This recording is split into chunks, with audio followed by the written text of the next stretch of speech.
Në teatrin Zihni Sako në Gjirokastër, për gjatë fundjavës është shfaqur premiera e komedisë tragjike Plagët, pjesë e cila ka për autor Hysni Kokën dhe regjisor Milto Kutalin.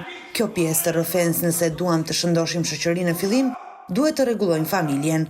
Plagët ngjiti në skenën e teatrit të Gjirokastër aktorët e mirënjohur Genc Fuga, Klement Konomi dhe Liliana Ristani, interpretimi të cilëve përcolli emocione të veçanta për spektatorët. Jeta i ka të gjitha këto fenomene. Kështu që ne po jetojmë të gjithë bashkë, qoftë me të mirat, qoftë me të këqijat e saj.